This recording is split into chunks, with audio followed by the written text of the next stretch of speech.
नमस्ते दोस्तों, हमारे YouTube चैनल मैजिक मंत्रा में आपका एक बार फिर से स्वागत है। आज की इस खास वीडियो में हम हिंदी साहित्य के महान लेखक मुंशी प्रेमचंद जी की कालजयी कहानी पूस की रात की गहराइयों में उतरने वाले हैं। क्या आपने कभी सोचा है कि कड़ाके की ठंड में जब खेत में अकेले होते हैं तो कैसा महसूस होता होगा? क्या होता है जब इंसान की मेहनत पर प्रकृति की मार पड़ती है? ये कहानी सिर्फ एक किसान की नहीं, बल्कि उसकी मेहनत, गरीबी और उम्मीद की लड़ाई की कहानी है। एक ऐसी कहानी जो आपको सोचने पर मजबूर कर देगी। तो इस कहानी के हर दर्द, हर संघर्ष और हर उम्मीद को महसूस करने के लिए वीडियो के अंत तक हमारे साथ बने रहें।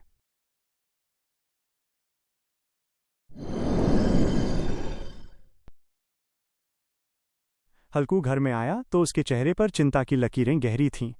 कदम जैसे भारी हो रहे थे। आते ही बोला, मुन्नी, सहना आया है, लाओ, जो रुपए रखे हैं उसे दे दूं। किसी तरह गला तो छूटे। मुन्नी उस समय झाड़ू लगा रही थी। उसने झटके से सिर उठाकर देखा। आंखों में चिंगारियां चमक उठीं। 3 ही रुपए हैं घर में, उसने तीखे स्वर में कहा। वो भी दे दोगे तो कंबल कहां से आएगा? सोचो तो, पूस की रातें सिर पर हैं, बर्फ जैसे हार में कैसे काटोगे? उससे कह दो फसल पर मिलेंगे पैसे। अभी नहीं। हल्कू वहीं खड़ा रह गया, जैसे किसी चौराहे पर रास्ता भटक गया हो। बाहर ठंडी हवाएं बह रही थीं और भीतर उसकी आत्मा में द्वंद्व मच गया। बिना कंबल के हार में रात बिताना मानो मौत को गले लगाना था, लेकिन सहना भी कम न था, न गालियों की कमी रखता, न धौंस की। उसका भारी भरकम शरीर जैसे टूटकर गिरने वाला हो। वो धीरे धीरे मुन्नी के पास गया। आवाज में लाचारी घुल गई, दे दे मुन्नी, गला तो छूटे, कंबल का कोई न कोई और इंतजाम कर लूंगा। मुन्नी झाड़ू फेंककर तमतमा उठी। उसके शब्द तीर की तरह चुभे। और कौन सा इंतजाम करोगे? जरा सुनूं। अब तक तो कोई उपाय सूझा नहीं, आगे क्या आसमान से कंबल गिरेगा? खेती खेती करते करते जान सूख गई है, फिर भी बाकी का ढेर जस का तस खड़ा है। छोड़ क्यों नहीं देते ये खेती? मजूरी कर लो, पर ये जंजीरनुमा खेती मत करो। ऐसे तो हम जन्म जन्मांतर तक दूसरों की गालियां ही खाते रहेंगे। मैं कहती हूं रुपए नहीं दूंगी, न दूंगी। हल्कू की आंखों में आंसू की परछाई उभर आई। उदासी से बोला, तो क्या गालियां खाऊं और हर बार अपमान सहता रहूं? ये सुनते ही मुन्नी के भीतर कुछ पिघल गया। उसका कठोर चेहरा ढीला पड़ गया। वो कुछ पल चुप खड़ी रही, जैसे भीतर से कोई अदृश्य हाथ उसे हिला रहा हो। हल्कू की बात सच थी, बेहद कड़वी मगर उतनी ही नंगी सच्चाई। धीरे धीरे वो आगे बढ़ी, आले पर रखे सिक्के उठाए। उनके टनकने की आवाज मानो घर की चुप्पी को चीर गई। उसने वे रुपए हल्कू की हथेली पर रख दिए और उसके चेहरे को देखते हुए बोली, लो, पर सुन लो, अब की बार खेती छोड़ दो। मजूरी में चाहे खून पसीना बहे, पर पेट भर रोटी तो मिलेगी। किसी का ताना तो न सुनना पड़ेगा। ये कैसी खेती है जहां रोटी भी मजूरी से खाओ और बाकी भी दूसरों की झोली में डाल दो? बस बहुत हुआ। मुन्नी का स्वर अब कांप रहा था। गुस्से के पीछे छिपा उसका दुख और निराशा उभर आया था। घर की दीवारें भी जैसे इस कटु सत्य की गूंज सुन रही थीं। खेती अब उनके लिए सिर्फ बोझ बन चुकी थी। हल्कू ने जब रुपए लिए तो ऐसा लगा मानो उसका दिल ही उसके हाथों से निकल रहा हो। एक एक पैसे को उसने कितनी मुश्किल से बचाया था, सिर्फ इसलिए कि एक कंबल खरीद सके। मगर आज वो सारे पैसे जा रहे थे। हर कदम के साथ उसका सिर और भी झुकता जा रहा था, जैसे उसकी गरीबी का बोझ उसे कुचल रहा हो। वो पूस की सर्द अंधेरी रात थी। आसमान के तारे तक ठंड से कांपते हुए लग रहे थे। हल्कू अपने खेत के पास गन्ने के पत्तों की एक छोटी सी झोपड़ी में एक पुरानी चादर ओढ़े खाट पर पड़ा था और उसका पूरा बदन थरथरा रहा था। खाट के नीचे उसका वफादार कुत्ता जबरा ठंड से ठिठुरकर अपने मुंह को पेट में छिपाए पड़ा था और हल्की हल्की आवाजें निकाल रहा था। न हल्कू को नींद आ रही थी, न जबरा को। हल्कू ने घुटनों को गर्दन से सटाते हुए जबरा से पूछा, क्यों जबरा, ठंड लग रही है क्या? मैंने कहा था घर में भूसे पर लेट जा, तो यहां मेरे पीछे पीछे क्यों आया? अब भूख तो ठंड, मैं क्या करूं? सोचा था मैं यहां हलवा पूरी खाने आ रहा हूं और दौड़ते दौड़ते मेरे आगे आगे चला आया। अब रो। जबरा ने अपनी पूंछ हिलाई और अपनी धीमी आवाज को और लंबा खींचकर कहा, कल से मेरे साथ मत आना, नहीं तो जम जाओगे। हल्कू ने मन ही मन सोचा, ये कमबख्त पछुआ हवा न जाने कहां से बर्फ लेकर आ रही है। एक और चिलम भर लेता हूं, कैसे भी ये रात कट जाए। 8 चिलम तो पी चुका हूं, क्या मजा है इस खेती में। फिर उसकी सोच उन लोगों पर गई जो आराम से अपने घरों में सोते हैं। और एक भगवान ऐसे हैं जिनके पास ठंड भी आए तो गर्मी से घबराकर भाग जाए। मोटे मोटे गद्दे, लिहाफ कंबल, मजाल है कि ठंड पास भी आ पाए। कैसी तकदीर है, मेहनत हम करें और मज़ा कोई और लूटे। हल्कू उठा, मिट्टी के एक छोटे से गड्ढे में से थोड़ी आग निकालकर चिलम भरी। जबरा भी उठकर बैठ गया। हल्कू ने चिलम पीते हुए कहा, पिएगा चिलम? ठंड तो नहीं जाएगी, पर हाँ, मन थोड़ा बहल जाता है। जबरा ने उसकी ओर ऐसी आंखों से देखा जिनमें प्यार और दर्द दोनों झलक रहे थे।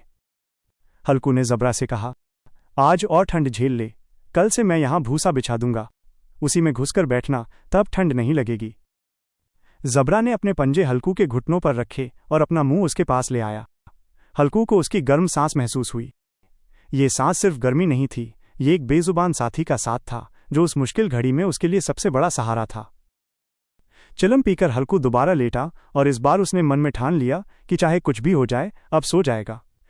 लेकिन तुरंत ही उसका दिल फिर से जोर जोर से धड़कने लगा। वो कभी इस करवट लेटता, कभी उस करवट, मगर ठंड एक भयानक राक्षस की तरह उसकी छाती को दबाए हुए थी। जब बिल्कुल भी सहा नहीं गया तो उसने धीरे से जबरा को उठाया और उसका सिर सहलाकर अपनी गोद में सुला लिया। कुत्ते के शरीर से एक अजीब सी गंध आ रही थी, पर हल्कू उसे अपनी गोद में चिपकाए हुए ऐसा सुकून महसूस कर रहा था जो उसे कई महीनों से नहीं मिला था।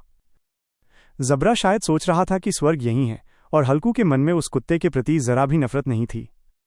अगर कोई उसका सबसे अच्छा दोस्त या भाई होता तो भी वो उसे इतने ही प्यार से गले लगाता।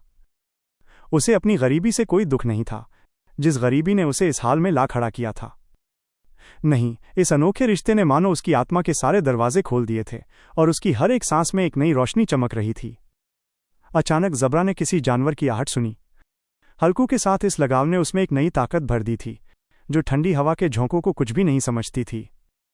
वो झट से उठा और झोपड़ी से बाहर आकर जोर जोर से भौंकने लगा। हल्कू ने उसे कई बार प्यार से पुकारा, लेकिन वो वापस नहीं आया। वो खेत के चारों ओर दौड़ दौड़कर भौंकता रहा। कभी एक पल के लिए लौट भी आता तो तुरंत फिर से दौड़ने लगता। उसका कर्तव्य उसके दिल में एक जुनून की तरह उमड़ रहा था। 1 घंटा और बीत गया। रात ने ठंडी हवा को और भी तेज कर दिया था। हल्कू उठकर बैठ गया और दोनों घुटनों को अपनी छाती से मिलाकर सिर को उनमें छिपा लिया। फिर भी ठंड कम नहीं हुई। ऐसा लग रहा था मानो उसका सारा खून जम गया हो और नसों में खून की जगह बर्फ बह रही हो। उसने झुककर आसमान की तरफ देखा। अभी कितनी रात बाकी है? सप्तर्षि तारे अभी आधे भी नहीं चढ़े हैं। जब वे ऊपर आ जाएंगे तभी सुबह होगी। अभी तो आधी से ज्यादा रात बाकी थी। हल्कू के खेत से थोड़ी दूर पर एक आम का बाग था। पतझड़ का मौसम शुरू हो गया था और बाग में हर तरफ पत्तियों का ढेर लगा हुआ था। हल्कू ने सोचा, चलता हूं, पत्तियां बटोरकर आग जलाता हूं और खूब तापता हूं। उसके मन में एक डर भी था कि रात में कोई उसे पत्तियां बटोरते देख लेगा तो समझेगा कि कोई भूत है, या हो सकता है कोई जंगली जानवर वहां छिपा बैठा हो। लेकिन अब उससे और बैठा नहीं रहा जा रहा था। वो पास के अरहर के खेत में गया, कुछ पौधे उखाड़े और उनका झाड़ू बनाया। हाथ में एक जलता हुआ गोबर का उपला लेकर वो बगीचे की ओर चल पड़ा। जबरा ने उसे आते देखा और पूंछ हिलाता हुआ उसके पास आ गया। हल्कू ने जबरा से कहा, अब और सहा नहीं जाता जबरू, चलो बगीचे में पत्तियां बटोर कर तापें। जब ठंड कम हो जाएगी तब आकर सोएंगे। अभी तो बहुत रात बाकी है। जबरा ने कूं-कूं करके अपनी सहमति दी और आगे आगे बगीचे की तरफ चल दिया। बगीचे में घना अंधेरा छाया हुआ था और एक बेरहम हवा पत्तियों को कुचलती हुई चल रही थी। पेड़ों से ओस की बूंदें टप टप गिर रही थीं। अचानक एक हवा का झोंका आया जो अपने साथ मेहंदी के फूलों की मीठी खुशबू लेकर आया। हल्कू ने कहा, कैसी अच्छी महक है जबरू, क्या तुम्हारी नाक को भी इसकी खुशबू आ रही है? जबरा को जमीन पर एक हड्डी मिली थी जिसे वो चबा रहा था। हल्कू ने आग जमीन पर रखी और पत्तियां बटोरना शुरू कर दिया। थोड़ी ही देर में पत्तियों का एक बड़ा ढेर लग गया। उसके हाथ ठंड से जम रहे थे और नंगे पैर सुन्न हो रहे थे, लेकिन वो पत्तियों का पहाड़ खड़ा कर रहा था। उसकी सोच थी कि इसी आग में वो ठंड को जलाकर राख कर देगा। कुछ ही देर में अलाव जल उठा। उसकी लपटें ऊपर के पेड़ों की पत्तियों को छूकर वापस लौट रही थीं। उस कांपती हुई रोशनी में बगीचे के बड़े बड़े पेड़ ऐसे लग रहे थे मानो उस गहरे अंधेरे को अपने सिरों पर संभाले हुए हों। अंधेरे के उस अथाह सागर में आग की रोशनी एक नाव की तरह हिलती डुलती हुई लग रही थी। हल्कू अलाव के सामने बैठा आग ताप रहा था। कुछ ही देर में उसने अपनी चादर उतारकर बगल में दबा ली और दोनों पैर फैला दिए, मानो ठंड को ललकार रहा हो कि अब जो कर सकती है कर ले। ठंड की उस बेहिसाब ताकत को हराने के बाद वो अपनी जीत के घमंड को अपने दिल में छिपा नहीं सका। उसने ज़बरा से कहा, क्यों जब्बर, अब ठंड नहीं लग रही है? ज़बरा ने कूं-कूं करके मानो कहा, अब क्या ठंड लगती ही रहेगी? ये तरीका पहले क्यों नहीं सूझा, वरना इतनी ठंड क्यों सहनी पड़ती? ज़बरा ने अपनी पूंछ हिलाई। अच्छा, आओ इस अलाव को कूदकर पार करते हैं, देखते हैं कौन निकल जाता है। अगर जल गए तो याद रखना, मैं तुम्हारी मरहम पट्टी नहीं करूंगा। ज़बरा ने उस जलती हुई आग की ओर डर से देखा। मुन्नी को कल मत बता देना, नहीं तो वो झगड़ा करेगी। ये कहते हुए हल्कू उछला और उस अलाव के ऊपर से कूदकर दूसरी तरफ निकल गया। उसके पैरों को थोड़ी सी लपट लगी, पर यह कोई बड़ी बात नहीं थी। ज़बरा आग के चारों ओर घूमकर उसके पास आकर खड़ा हो गया। हल्कू ने कहा, चलो चलो, ऐसे नहीं, ऊपर से कूद कर आओ। वो फिर कूदा और अलाव के दूसरी तरफ आ गया। पत्तियां जलकर राख हो चुकी थीं। बगीचे में फिर से अंधेरा छा गया था। राख के नीचे थोड़ी सी आग बाकी थी, जो हवा का झोंका आने पर थोड़ी सी चमक उठती थी, पर अगले ही पल फिर बुझ जाती थी। हल्कू ने फिर से अपनी चादर ओढ़ ली और उस गर्म राख के पास बैठा एक गीत गुनगुनाने लगा। उसके शरीर में गर्मी आ गई थी, पर जैसे जैसे ठंड बढ़ती जा रही थी उसे आलस्य महसूस होने लगा था। ज़बरा जोर से भौंकता हुआ खेत की ओर भागा। हल्कू को लगा कि जानवरों का एक झुंड खेत में आ गया है। शायद नीलगाय थीं। उनके कूदने और दौड़ने की आवाज़ें साफ सुनाई दे रही थीं। फिर उसे लगा कि वे खेत में चर रही हैं। उनके चरने की चरचर की आवाज़ें आ रही थीं। उसने अपने मन में कहा, नहीं, ज़बरा के होते हुए कोई जानवर खेत में नहीं आ सकता। वो उन्हें नोच डालेगा। मुझे धोखा हो रहा है। उसने कान लगाए। अरे, अब तो कुछ सुनाई नहीं दे रहा है। मुझे कैसा भ्रम हुआ। हल्कू ने जोर से आवाज़ लगाई, ज़बरा ज़बरा। ज़बरा भौंकता रहा, पर उसके पास नहीं आया। फिर से उसे खेत के चरने की आहट मिली। इस बार वो खुद को धोखा नहीं दे पाया। उसे अपनी जगह से हिलना जहर लग रहा था। वो ठंड से जमसा गया था। इस भयंकर ठंड में खेत में जाकर जानवरों के पीछे दौड़ना उसे असहनीय लगा। वो अपनी जगह से बिल्कुल नहीं हिला। उसने जोर से आवाज़ लगाई, हेलो हेलो हेलो। ज़बरा फिर से भौंक उठा। जानवर खेत चर रहे थे। फसल तैयार थी। कितनी अच्छी खेती थी, पर ये दुष्ट जानवर उसे बर्बाद कर रहे थे। हल्कू ने पक्का इरादा करके उठने की कोशिश की और 2-3 कदम चला, पर अचानक हवा का ऐसा ठंडा, चुभने वाला, बिच्छू के डंक जैसा झोंका लगा कि वो फिर से बुझते हुए अलाव के पास आकर बैठ गया और राख को कुरेदकर अपने ठंडे शरीर को गरमाने लगा। ज़बरा अपनी जान लगाकर भौंक रहा था। नीलगाय खेत का सफाया किए जा रही थी और हल्कू गर्म राख के पास शांति से बैठा हुआ था। आलस्य ने उसे रस्सियों की तरह चारों तरफ से जकड़ रखा था। वो उसी राख के पास की गर्म जमीन पर अपनी चादर ओढ़कर सो गया। सुबह जब उसकी नींद खुली तो चारों तरफ धूप फैल चुकी थी और मुन्नी चिल्ला रही थी, क्या आज सोते ही रहोगे? तुम यहां आकर जम गए और उधर सारा खेत चौपट हो गया। हल्कू ने उठकर कहा, क्या तुम खेत से होकर आ रही हो? मुन्नी बोली, हाँ, सारे खेत का सत्यानाश हो गया। भला ऐसा भी कोई सोता है? तुम्हारे यहां झोपड़ी डालने से क्या फायदा हुआ?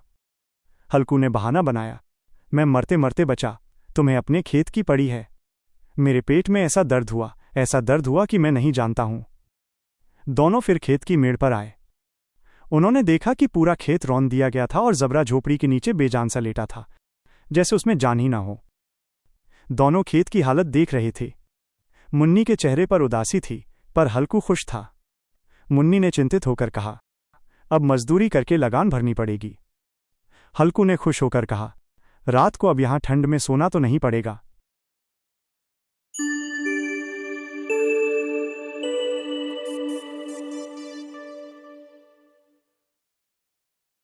नमस्ते दोस्तों, उम्मीद है कि इस वीडियो ने आपके दिल को छुआ होगा। आपके विचार हमारे लिए बहुत खास हैं, तो कमेंट करके हमें ज़रूर बताएं कि आपको ये कैसा लगा।